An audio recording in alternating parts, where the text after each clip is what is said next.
Jake Morrison stood on the observation deck of the colony center and watched the morning sun rise over New Eden. The golden light touched the endless fields of wheat and corn that stretched to the horizon.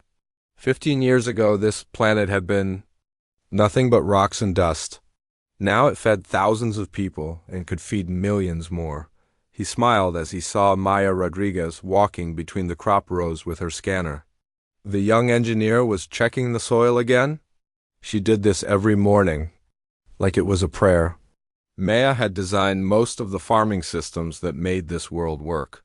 Her machines could turn desert into garden in just a few months. Dr. Lisa Park appeared beside him carrying 2 cups of coffee. She handed one to Jake and leaned against the window. Her hair was gray now, but her eyes still sparkled when she looked at their world. Lisa had delivered over 3,000 babies on New Eden. She had watched this colony grow from a few hundred scared settlers to a thriving city of 50,000 people. "Sam wants to see you in the security office," Lisa said. "Something about ships in the outer system." Jake nodded and took a sip of the hot coffee. Sam Collins had been his friend since they served together in the Earth Defense Force 20 years ago. If Sam was worried about something, then Jake needed to pay attention. Sam did not worry about small things. They walked through the colony center together. Children ran past them laughing and playing games. Old people sat on benches talking about the weather and their grandchildren. Shops sold fresh bread and fruits that grew nowhere else in the galaxy. This was what humanity could build when they had peace and time to work. Jake found Sam in the security office, staring at a screen full of numbers and dots. Sam was a big man with scars on his hands from his military days. He looked up when Jake entered, and his face was serious. "We have visitors," Sam said. 12 ships just dropped out of jump space at the edge of the system. They are not responding to our communication attempts. "The ships are big, Jake. Much bigger than anything we have ever seen." Jake studied the screen. The dots representing the unknown ships were moving slowly toward New Eden. Their size readings were enormous. Each ship was the size of a small city. "Have you identified their design?" Jake asked. 3 different types, Sam replied. "The computer matches them to Zenthari Empire warships and Vec Collective cruisers. There are also some ships we do not recognize. This looks like a Galactic Council fleet." Jake felt a cold feeling in his stomach. The Galactic Council rarely sent fleets anywhere unless there was serious trouble. New Eden had always followed every council law and regulation. They paid their taxes and filed their reports on time. They had never caused any problems for anyone. "How long until they reach us?" Jake asked. 6 hours, Sam said. "Maybe less if they increase speed." Jake activated the colony-wide communication system. His voice echoed through every building and work site on New Eden. "This is Administrator Morrison. We have visitors coming to our system. All department heads report to the colony center immediately." This is not a drill. Within an hour, the main meeting room was full of worried faces. Maya sat next to Dr. Park, looking confused and scared. The heads of farming, mining, manufacturing, and transportation were all there. These people had built New Eden with their own hands. They deserved to know what was happening. "A Galactic Council fleet is approaching our planet," Jake announced. "We do not know why they are here, but we will handle this situation calmly and professionally." "We have done nothing wrong. We have broken no laws. We are peaceful people living peaceful lives." Maya raised her hand. "What if they want to shut us down?" she asked. "What if they think we are expanding too fast or taking too much space?" Jake had been wondering the same thing. Human colonies were spreading across the galaxy faster than any other species in history. Some aliens were nervous about human growth. But New Eden was just one small farming world. They were not a threat to anyone. "We will cooperate with whatever they want to investigate," Jake said. "We will show them our records and our facilities.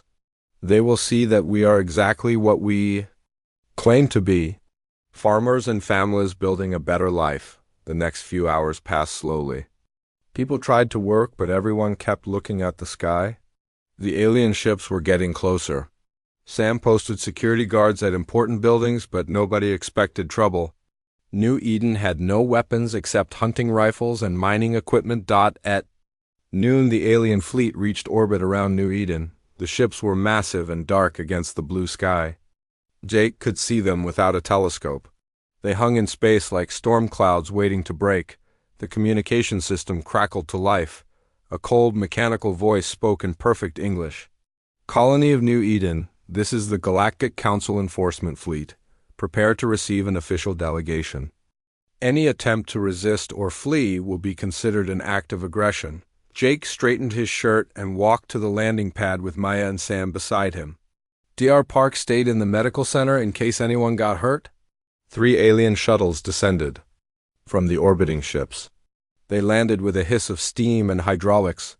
The shuttle doors opened and the aliens stepped out. The Xanthari were tall and thin with gray skin and too many teeth. They wore black armor and carried energy weapons. The Vec were shorter and rounder with blue scales and 4 arms. They carried data tablets and scanning devices.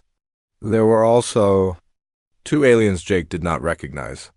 They looked like walking insects with compound eyes and clicking mandibles. The lead Xanthari spoke in a voice like breaking glass. I am Commander Thek of the Galactic Council. You will surrender control of this colony immediately. Your species has violated the expansion treaty. You will evacuate this world within 24 hours. Jake stepped forward with his hands empty and visible. Commander Thek, I am Jake Morrison, Administrator of New Eden. We have violated no treaties. We have all the proper permits and authorizations. This colony is completely legal under Galactic Council law. Your species breeds too fast and spreads too far, the Xanthari replied. You consume resources that could support more civilized species. The Council has decided that human expansion must be stopped. This colony will be dissolved as an example to your other worlds. Maya pushed past Jake before he could stop her. Her young face was red with anger and tears. You cannot do this, she shouted. We have children here. Old people who cannot travel. Sick people in the hospital. We have built homes and schools and farms. This is our world now. The insect alien clicked its mandibles and spoke in a buzzing voice. Emotional displays are irrelevant. The decision has been made. Evacuate or face the consequences. Jake put his arm around Maya and pulled her back. We need time to organize the evacuation, he said. 24 hours is not enough. We have 50,000 people here. Many cannot travel quickly. Commander Thek showed his teeth in something that might have been a smile. 24 hours, he repeated. Not 1 minute more. The aliens returned to their shuttles and lifted off. Jake watched them go with a sick feeling in his chest. Around him, the people of New Eden stood in shocked silence. Their peaceful world had just become something else entirely. Jake Morrison stood in the colony center surrounded by chaos. People ran in every direction carrying suitcases and crying children. The announcement had gone out 2 hours ago. 50,000 people had less than 22 hours to leave the only home most of them had ever known. Maya Rodriguez worked frantically at her computer terminal.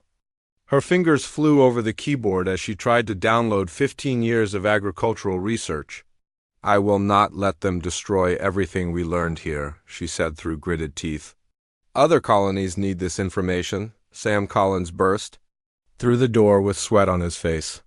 Jake, we have a problem, he said. The transport ships can only carry 30,000 people. We do not have enough space for everyone. Jake felt his heart sink. He had known this moment would come, but hoped they would have more time to find a solution. What about the cargo ships? He asked. Already counted them, Sam replied. Even if we strip out all the safety equipment and pack people in like animals, we are still short. Someone has to stay behind. Dr. Lisa Park looked up from her medical supplies. She was packing medicines and equipment for the journey. The elderly patients cannot travel, she said quietly. Moving them would kill them. The premature babies in the nursery need specialized equipment. The people in surgery cannot be moved for days. Jake closed his eyes and tried to think. This was an impossible choice. Who decides which families get torn apart? Who chooses which children grow up without parents? We tell the truth, he said. Finally, We explained the situation and asked for volunteers. Maya stopped typing and turned around. No, she said firmly. We do not abandon anyone. We refuse to leave. This is our home. We built it legally. We have rights. Sam shook his head. Maya, those ships up there have enough firepower to turn this planet into glass. We cannot fight the entire Galactic Council, then we do not fight. Maya said, we resist peacefully. We show the galaxy what they are really doing. Destroying farms and schools and hospitals. Murdering families for the crime of growing food. Jake looked around the room at the faces of his friends. These people had followed him across the galaxy to build something beautiful. They trusted him to keep them safe. Now he had to choose between surrender and slaughter. Maya is right, he said slowly. We cannot fight them with weapons, but we can fight them with truth. Start broadcasting everything. Show the galaxy what New Eden really is. Show them our schools and hospitals. Show them our children playing in the gardens they want to destroy. Maya nodded and activated the colony communication array. Within minutes her voice was traveling across human space and beyond. She spoke in a clear, steady voice about the families who would die if forced to leave. She talked about the medical patients who needed care. She showed pictures of the farms that fed millions of people on other worlds. The response was immediate. Messages poured in from Earth and the other human colonies. Government officials demanded explanations from the Galactic Council. News reporters tried to get interviews.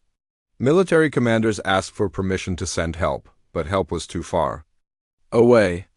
The nearest human fleet was 6 days' travel time from New Eden. The Galactic Council had chosen their timing carefully. As the hours passed, more people made the choice to stay. The elderly patients in the hospital could not leave, so Dr. Park refused to abandon them. The teachers at the school would not leave their students. The farmers wanted to protect their crops for next season. Jake found himself walking through the colony as the sun began to set. Families were saying goodbye at the landing pads. Parents kissed children who were leaving for safety. Husbands and wives held each other knowing they might never meet again. In the central plaza, someone had set up speakers playing music. People danced slowly in the fading light. Children ran between the adults playing games they had learned from their grandparents back on Earth. It felt like a festival instead of a funeral. Maya appeared beside him carrying a small recorder. I am documenting everything, she said. If we do not survive this, someone needs to know what really happened here. Someone needs to remember that we were not monsters or conquerors. We were just people trying to live good lives. Jake nodded and put his arm around her shoulders.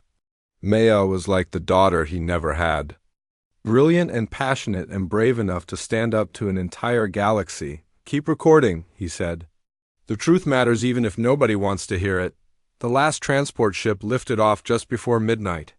Jake watched it disappear into the star-filled sky, carrying 30,000 refugees to safety. 20,000 people remained on New Eden by choice.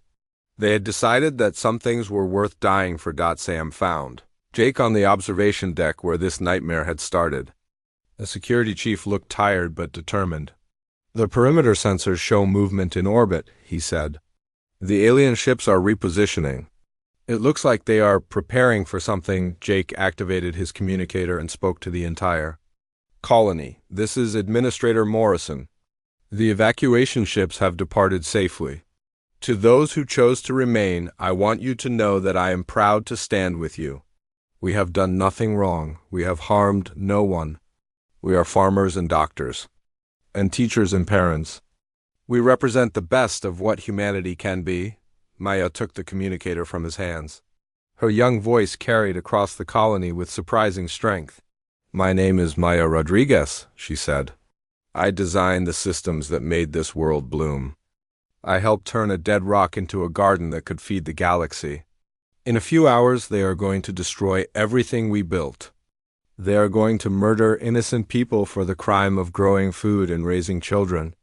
I want the galaxy to remember what they are really destroying here. The attack came with the dawn. Jake was in the colony center when the first energy beams lanced down from orbit. The administration building across the street simply vanished in a flash of white light. The ground shook and windows shattered throughout the colony. Sam grabbed Jake and pulled him toward the emergency shelter. "They are targeting the major buildings first," he shouted over the sound of explosions. The hospital, the school, the power plant. Jake broke free and ran toward the medical center. Lisa was in there with her patients. He had to reach her. Behind him, the colony center exploded in a ball of fire that threw him to the ground. Maya was broadcasting from the communication array when the beam hit. Her voice cut off in mid-sentence as the entire communications complex disappeared. Jake screamed her name, but there was no answer except the roar of flames. The attack was methodical and thorough. Every building was targeted. Every street was swept with energy fire. The beautiful gardens turned to ash. The farms that had fed millions became fields of glass and smoke. Jake found Dr. Park in the ruins of the medical center. She was lying under a fallen beam with blood on her face. Her eyes found his and she tried to smile. "The children," she whispered. "Did the children get away?" Jake held her hand as she died. Around him the colony burned and people screamed. The peaceful world of New Eden was ending in fire and death. Sam appeared through the smoke, dragging 2 injured civilians. His face was black with soot and his clothes were torn. "The emergency bunkers are gone," he said. "They hid everything. Schools, hospitals, homes. They are not just destroying buildings, Jake. They are trying to kill everyone." Jake looked up at the alien ships, hanging in the sky like dark angels of death. This was not a military action. This was not about territory or resources. This was genocide, the systematic murder of innocent people, whose only crime was existing in the wrong place.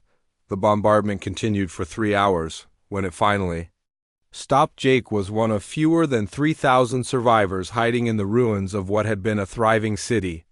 New Eden was dead. The gardens were ash. The children were silent. The dreams were over. The footage reached Earth 3 days after the massacre. Admiral Kate Sullivan stood in the command center of Luna base watching the recorded transmission from New Eden. Maya Rodriguez appeared on the screen speaking calmly about farms and children and the right to exist. Then the screen turned white and Maya was gone forever. Kate had seen war before. She had commanded ships in border conflicts and pirate suppression campaigns. She thought she understood violence and death. But this was different.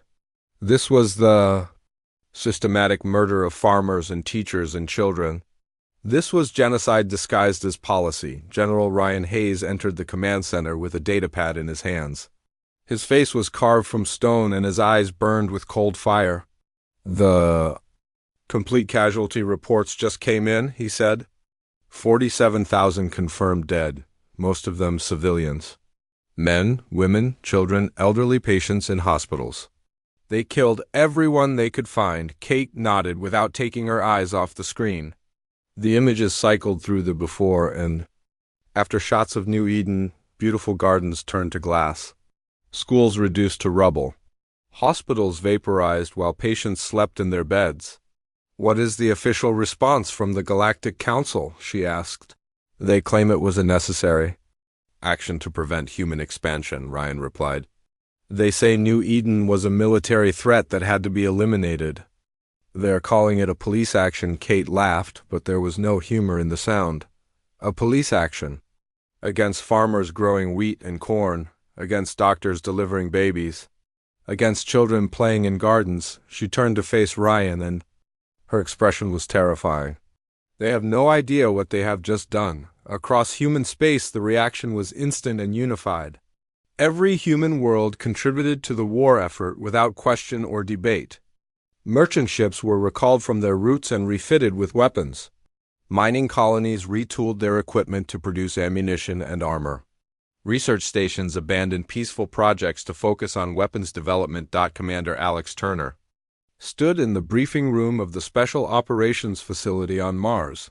Around him sat the deadliest soldiers humanity had ever produced. These men and women had trained for conflicts that never came because humanity had chosen peace. Now peace was dead and war had been born.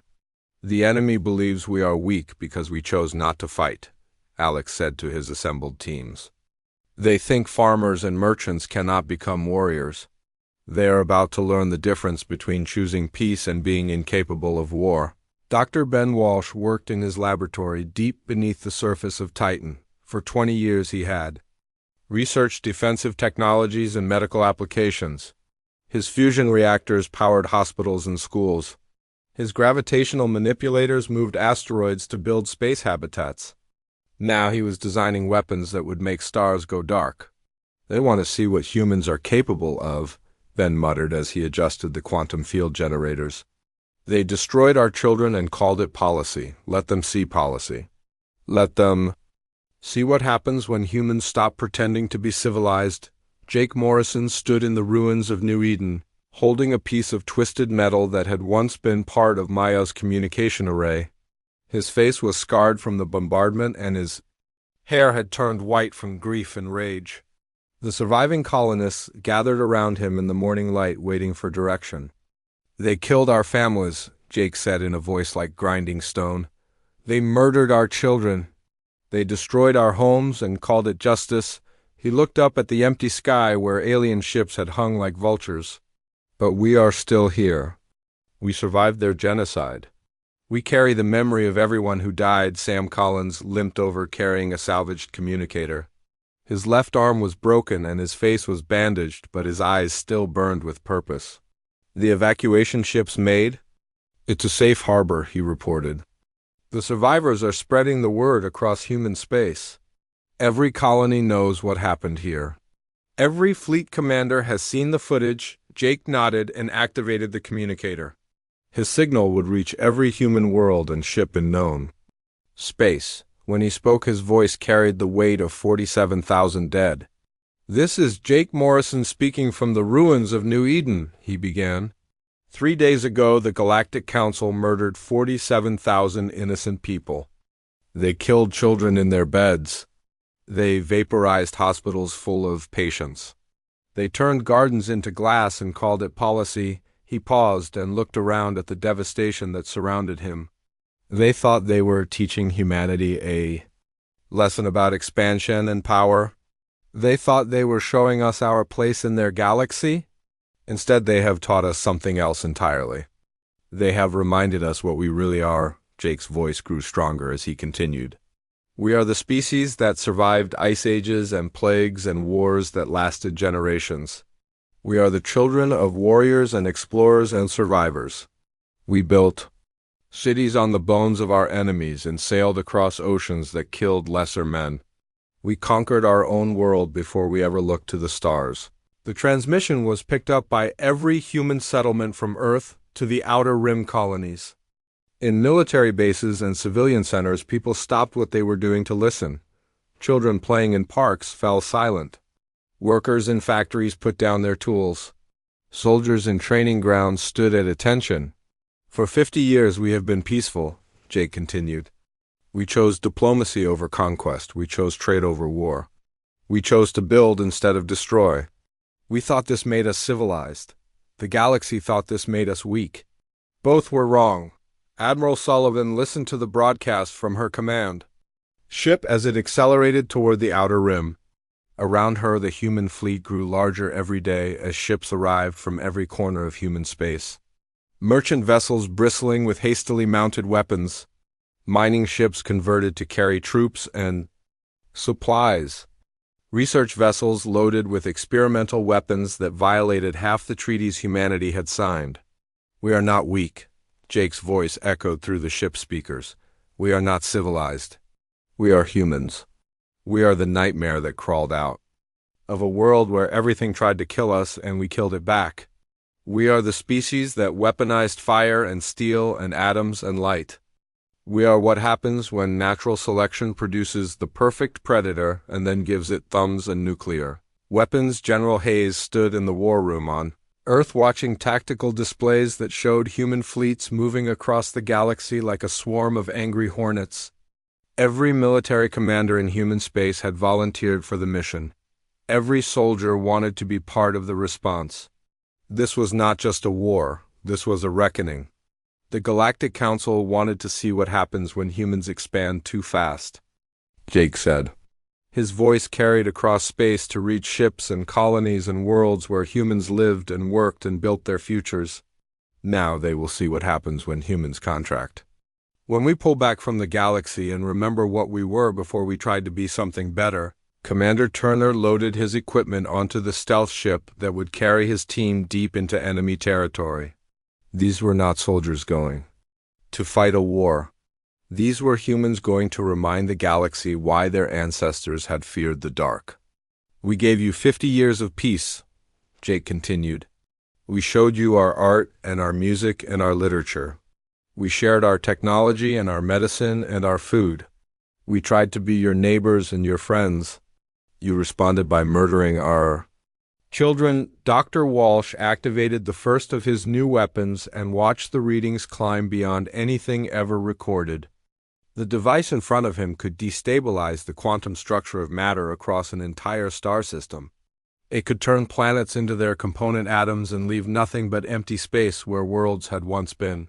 So now you get to see the other side of humanity, Jake said. You get to meet the species that turned wolves into pets and rivers into roads. You get to face the children of the world that made us strong by trying to kill us every single day for millions of years. The broadcast ended and silence fell across human space, but it was not the silence of peace. It was the silence of predators, preparing to hunt. The silence of a species that had just remembered what it was capable of when pushed too far. Admiral Sullivan looked out at the stars and smiled a smile that would have frozen the blood of anyone who saw it. Somewhere out there, alien civilizations slept peacefully in their beds, thinking they had solved the human problem. They had no idea that the problem was just beginning. The galaxy was about to learn why Earth was the only planet in known space where evolution had produced something like humanity.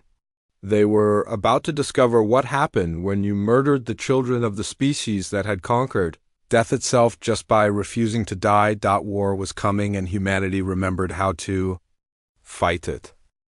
Captain Dan Cooper stood on the bridge of the UES Retribution watching the Xanthari fleet die. 6 months ago, this ship had been a simple cargo hauler carrying manufactured goods between the colonies. Now it was the most feared vessel in human space. The conversion had taken 8 weeks and the souls of everyone who worked on it. Target their command ship, Cooper ordered quietly. Lieutenant Amy Foster nodded and adjusted the targeting system. She was 23 years old and had been studying art history before the massacre. Now she calculated firing solutions with the precision of a machine and the hatred of someone who had lost everything. The Retribution's main weapon fired once. The Xanthari flagship vanished in a ball of plasma that painted the surrounding ships in deadly light. Cooper felt nothing as he watched 8,000 alien soldiers die. They had chosen their fate when they decided human children were acceptable casualties. Enemy fleet is breaking formation, reported Sergeant Joe Miller from the tactical station. Miller had been a farmer on New Eden before the attack. He was one of the 3,000 survivors who had seen his world burn. Now he hunted the species. Responsible with patient methodical fury, Cooper nodded and opened the ship-wide communication channel. All vessels, this is Retribution Actual. Enemy formation is collapsing. Execute search and destroy Pattern Alpha. No survivors. No prisoners. No mercy. The human fleet spread out like wolves hunting deer. Ships that had once carried grain and mining equipment now carried weapons, designed by the brilliant minds that had once created art and literature. Humanity had turned its creativity toward destruction, and the results were terrifying. Dr. Carol James worked in the medical bay of the assault ship Vengeance. She had been a civilian doctor before the war. She had delivered babies and treated broken bones and comforted families in their grief. Now she studied alien biology to find the most efficient ways to kill each species that had participated in the massacre. The VEC nervous system is particularly vulnerable to sonic disruption, she reported to the weapons research team. A frequency of 700 Hz will cause immediate paralysis followed by brain death within minutes. I have modified our sonic weapons accordingly. The research team nodded and uploaded the new settings to the fleet weapon systems. This was how humans fought now. with scientific precision and creative brutality that left their enemies helpless and terrified on the planet below. Xanthari civilians huddled in their shelters listening to the sounds of their military dying in orbit. They had cheered when the news of New Eden's destruction reached their worlds. They had celebrated the elimination of the human threat. Now, they discovered what that threat had really been. Cooper activated the planetary communication system and spoke in the Xanthari language. His words were calm and polite and absolutely terrifying. "Citizens of Xanthari Prime, this is Captain Cooper of the human fleet. Your military forces have been eliminated. Your orbital defenses have been destroyed. You are now at our mercy." The alien voices that responded were high-pitched with fear and desperation. They begged for their lives and offered surrender and promised they had not wanted the war. Cooper listened to their pleas with the same expression he had worn while watching his daughter's school burn on New Eden. "6 months ago, you supported the genocide of 47,000 human civilians," Cooper continued. "You celebrated the murder of children and called it justice. You cheered when your fleets reduced hospitals to ash. Now you will learn what justice actually means, but the human ships did not bombard the planet. Instead, they landed troops in precise formations around military bases and government centers. Sergeant Miller led his squad through the streets of the Xanthari capital with the efficiency of someone who had studied urban warfare in the ruins of his own home. The Xanthari soldiers, who tried to resist, died quickly and quietly. The humans moved like ghosts through their cities. They struck without warning and vanished without trace. They left behind only bodies and the growing. Understanding that humanity had become something far worse than any nightmare, Lieutenant Foster coordinated the orbital surveillance that guided the ground teams to their targets. She had studied the Xanthari military structure with the same dedication she had once applied to ancient Earth poetry. Now she used that knowledge to systematically dismantle their capacity for war. "Command Bunker 7 is secure," reported one of the assault teams. "All personnel eliminated. Command staff terminated. Communications equipment destroyed." The voices of the soldiers were calm and professional. They might have been reporting the completion of a farming project instead of the destruction of an alien command center. Dr. James worked in the captured medical facilities studying Xanthari anatomy and psychology. She wanted to understand how a species could celebrate genocide and call it policy. Her research would help humanity ensure this never happened again. "They have a neural pathway that enhances aggression when exposed to pheromones from other species," she reported. "This makes them naturally xenophobic and prone to violence against non-Xanthari. However, this same pathway makes them extremely vulnerable to fear-based psychological manipulation." Cooper nodded as he read her report. Understanding the enemy was crucial to defeating them completely. Humanity would not make the mistake of assuming their enemies thought like humans. They would adapt their methods to be maximally effective against each species they faced. The conquest of Xanthari Prime took exactly 18 hours. The human forces moved with clockwork precision through every military installation and government facility. They captured weapons stockpiles and communication centers and command bunkers. They eliminated anyone who might organize resistance and secured anyone who might provide useful information, but they did not harm civilians. Human soldiers walked past Xanthari families without violence. They protected alien children from the chaos and provided medical aid to injured civilians. This restraint was more terrifying than any massacre because it demonstrated that humanity's violence was controlled and purposeful. "Xanthari Prime is secure," Cooper reported to Admiral Sullivan. "Military capacity eliminated. Government infrastructure captured. Civilian population unharmed but contained. Ready to proceed to secondary targets." Similar reports came in from human fleets across the galaxy. Vet colonies fell to precisely coordinated assaults. The insect species that had participated in the massacre discovered that their hive minds were vulnerable to quantum disruption weapons. Their communications networks collapsed and their coordination failed. Within 3 months, the species responsible for New Eden's destruction had been systematically neutralized. Their fleets were scrap metal floating in space. Their military leaders were dead or captured. Their homeworlds were occupied by human forces that ruled with efficient brutality, but humanity was not finished. The war had awakened something in the species that 50 years of peace had not been able to completely suppress. They remembered what they were before they tried to become civilized. They remembered why their ancestors had conquered a hostile world through pure stubborn refusal to die. Commander Turner stood in the ruins of the Galactic Council chambers on the capital world. The building had been beautiful once, with soaring spires and crystal walls that reflected light in rainbow patterns. Now it was rubble and twisted metal and the dreams of species that had forgotten what humanity was capable of. The council leadership is eliminated, Turner reported to his superiors. All military commanders involved in the New Eden operation have been terminated. Government officials who supported the genocide have been removed from power. The political structure that authorized mass murder no longer exists. Admiral Sullivan received the reports from her flagship as it orbited the former council capital. Around her, the human fleet maintained perfect formation. Ships that had been built for trade and exploration now patrolled the galaxy with the authority of absolute victory. "What are our orders regarding the surviving council members?" asked her communications officer. These were the aliens who had voted for humanity's destruction and then watched the massacre with approval.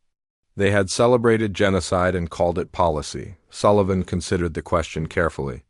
Humanity had the power to eliminate every species that had participated in the attack.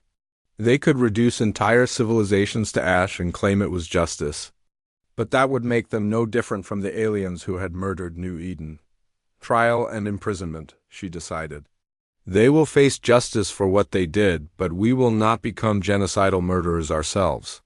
We are better than they are, and we will prove it by our actions. The surviving alien civilizations watched in terror and amazement as humanity demonstrated mercy toward enemies who had shown none. The humans could have destroyed them completely, but chose restraint instead. This mercy was more frightening than any threat because it showed that humanity's violence was controlled by principle rather than emotion. Jake Morrison stood in the rebuilt communication center on New Eden, watching reports from across the galaxy. The war was ending not with humanity's destruction, but with their complete victory. The species that had murdered his world now knelt before human authority and begged for the mercy they had not shown to children. "Maya would have been proud," Sam Collins said as he joined Jake at the observation window. Fleet Admiral Jake Morrison stood in the ruins of the former Galactic Council chambers, surrounded by the broken dreams of 1,000 species. The crystal spires that had once reached toward the stars now lay scattered like the bones of dead giants. The rainbow walls that had reflected light in beautiful patterns were cracked and dark. Ambassador Peter Stone walked carefully through the debris, carrying a datapad that contained humanity's terms for peace. He had been a diplomat before the war, skilled in the art of compromise and negotiation. Now he carried ultimatums written in the blood of 47,000 dead humans. "The surviving council members are waiting in the temporary facility," Stone reported. His voice was calm, but his eyes held the same cold fire that burned in every human who had witnessed the massacre footage. "They are ready to hear our terms?" Morrison nodded and walked toward the hastily constructed meeting hall where the remnants of galactic civilization waited to learn their fate. Behind him walked General Lisa Chun and Captain Marie Kelly, the commanders who had led humanity's final assault on the council worlds. Their uniforms were clean, but their hands were stained with the memory of necessary violence. The alien delegates sat in silence around a simple metal table. These were the survivors of species that had once ruled the galaxy with absolute authority.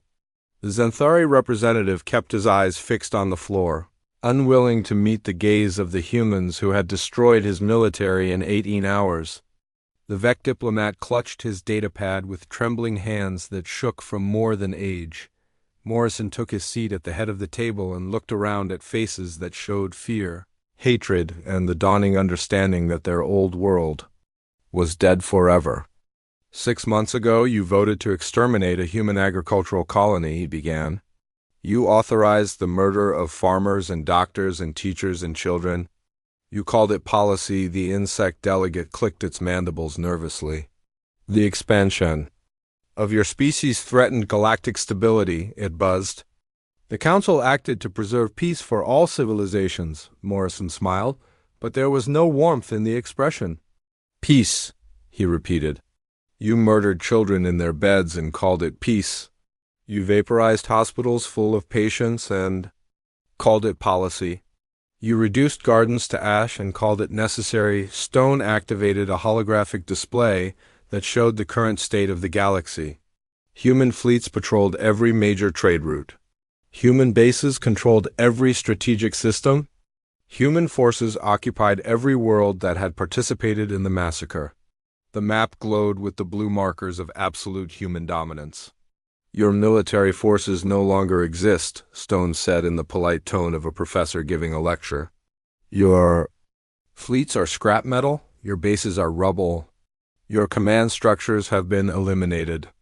You have no capacity to wage war, conduct diplomacy, or govern your own populations without human permission. General Chun stood and walked to the display. She pointed to systems marked in red throughout the galaxy. These are the locations where your species committed genocide against human civilians, she said. Every world marked in red is now under direct human military occupation. The populations are confined to designated areas and monitored constantly. The Zenthari delegate finally looked up. His gray skin was pale with fear, and his too many teeth chattered as he spoke. What do you want from us? He asked. What are your terms for ending this war? Morrison leaned back in his chair and studied the alien faces around the table. These beings had once considered themselves the masters of the galaxy. They had made decisions about which species lived and which died based on their own convenience and prejudice. Now they begged for mercy from the farmers they had tried to exterminate. The war is already over, Morrison said quietly. You lost when you decided that human children were acceptable casualties. Now you get to live with the consequences of that decision. Captain Kelly activated another holographic display showing the new structure of galactic government. At the center was a human authority that held absolute veto power over all military actions. Surrounding it were regional councils that could govern local affairs, but had no authority to wage war or authorize violence against civilian populations. The Galactic Council is dissolved, Kelly announced. The political structure that authorized genocide no longer exists. In its place, we are establishing a human protectorate that will ensure such massacres never happen again, Stone read from his data pad in a voice that carried the weight of absolute authority. All species that participated in the New Eden massacre will remain under direct human occupation indefinitely. Your military forces will never be rebuilt. Your capacity for interstellar warfare has been permanently eliminated. The Vec delegate spoke up with desperation in his voice. Our people need self-governance, he pleaded. We have our own cultures and traditions. We cannot live under permanent occupation. Morrison stood and walked to the window that looked out over the occupied capital city. Below him, alien civilians went about their daily lives under the watchful eyes of human peacekeepers. They worked in their shops and raised their children and lived peaceful lives because humanity allowed them to do so.